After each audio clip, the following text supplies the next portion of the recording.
Everyone, I hope कि आप सब लोग बहुत अच्छे होंगे। आरआरबी, नॉरसेट, एसजीपीजीआई, केजीएमयू की तैयारी आपकी बहुत अच्छे से चल रही होगी। सो ऑलरेडी इस चैनल पे 290 क्वेश्चंस मैं आप लोगों को करवा चुकी हूँ। आज हम करने जा रहे हैं 291 क्वेश्चन। बेटा, कल मैंने आप लोगों से ये क्वेश्चन पूछा था, तो पहले हम ये डिस्कस करते हैं, देन फर्दर क्वेश्चंस पे चलेंगे। सो क्वेश्चन था, a nurse is teaching a patient with rheumatoid arthritis about the heat therapy. So एक नर्स टीच कर रही है पेशेंट को, रूमेटॉइड अर्थराइटिस वाला है, हीट थेरेपी के बारे में। द करेक्ट इंस्ट्रक्शंस क्या दोगे आप उस पेशेंट को अगर आप हीट थेरेपी के बारे में समझा रहे हो? Apply dry heat for 60 minutes continuously. आपको ड्राई हीट लगा के रखनी है 60 मिनट्स कॉन्टिन्यूसली। सो ये चार ऑप्शन से मैं जल्दी जल्दी बता देती हूँ। यहाँ पे राइट ऑप्शन रहना था मॉइस्ट हीट। जब हम हीट का यूज़ करते हैं मोस्टली 15 से 20 मिनट के लिए ही यूज़ किया जाता है, फॉर 15 से 20 minutes at a time, because it relax the muscles. ठीक है, मसल्स को रिलैक्स करेगा, प्लस ब्लड सर्कुलेशन को इम्प्रूव करेगा। सो राइट ऑप्शन यहाँ पे ये चीज़ आपको टीच करनी है। This is the good instructions. Next question पे चलते हैं। The nurse is caring for a patient who underwent thyroidectomy. तो एक नर्स है, पेशेंट की केयर कर रही है। पेशेंट अंडरवेंट हुआ है थायरोइडेक्टमी, मतलब थायराइड उसका रिमूव हुआ है। Which emergency equipment must always be kept at the bedside. तो कौन सा एमरजेंसी इक्विपमेंट है जो आपको बेड साइड पे रखना ही रखना है? Tracheostomy set, defibrillator, laryngoscope, ventilator, tubing. So it is a tracheostomy set. ऐसा इसलिए क्योंकि जब आप किसी की थायरोइडेक्टमी करते हो तो देयर इज़ अ चांसेस कि वहाँ पे ब्लीडिंग हो जाए या फिर स्पाजम हो जाए, तो जिससे एयरवे ब्लॉक हो जाएगा प्रॉपरली, है ना, क्योंकि थायराइड ग्लैंड एयरवे वाली रूट पे है। तो ट्रेक्योस्टमी सेट रखो, ताकि अगर ऐसा कुछ होता भी है तो फटाफट से आप ट्रेक्योस्टमी करके एयरवे को प्रिवेंट करो। नेक्स्ट है, the nurse identify that a patient with cirrhosis has ascites. तो पेशेंट है सिरोसिस वाला, उसे असाइटिस है। This condition is primarily caused by. तो ये कंडीशन प्राइमरीली क्यों कॉज्ड होती है? Excessive fluid intake, increase hydrostatic pressure in a portal circulation, decrease aldosterone secretions, increase renal perfusion. तो सबसे इंपॉर्टेंट है, हाइड्रोस्टेटिक प्रेशर जो है इंक्रीज हो जाता है पोर्टल सर्कुलेशन में। ऐसा क्यों? क्योंकि एल्ब्यूमिन कम हो जाता है।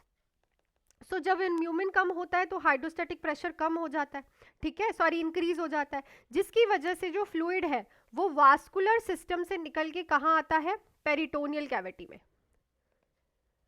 पेरिटोनियल कैविटी में। ठीक है, सो राइट ऑप्शन यहाँ पे क्या रहेगा? Option number B. ठीक है, सो यहाँ पे आपने बी ऑप्शन को टिक करना है। एल्ब्यूमिन कम होने की वजह से हाइड्रोस्टैटिक प्रेशर इंक्रीज हो जाता है, जो कि वस्कुलर सिस्टम से फ्लूइड निकल के पेरिटोनियल कैविटी के अंदर आ जाता है, जिसकी वजह से हमें असाइटस देखने को मिलता है।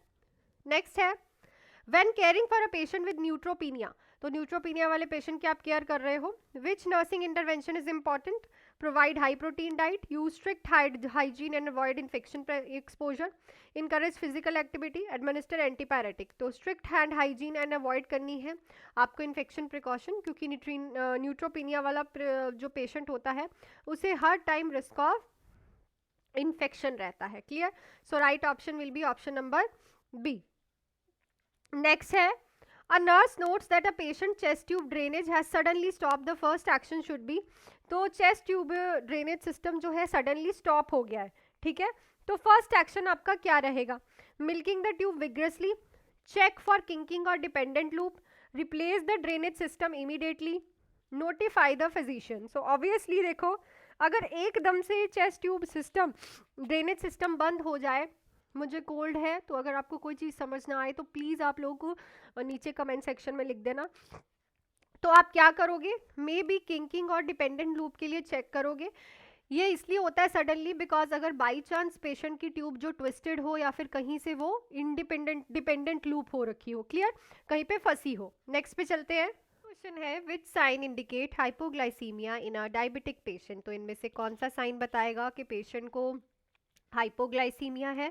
Polyuria, confusion and tremors, dry skin and fruity odor, deep rapid respiration. So it is a confusion and tremor. Polyuria, dry skin, fruity odour, ये सारे डीएम के हैं, मतलब कि ये हाइपरग्लाइसीमिया के जो है साइन एंड सिम्टम्स हैं, पर confusion and tremor are the sign of hypoglycemia. Next question पे चलते हैं। उससे पहले आज लास्ट डे है आपके इन बैचेस के ऑफर का, तो आप जुड़ सकते हैं इस नंबर पे कॉल मैसेज करके।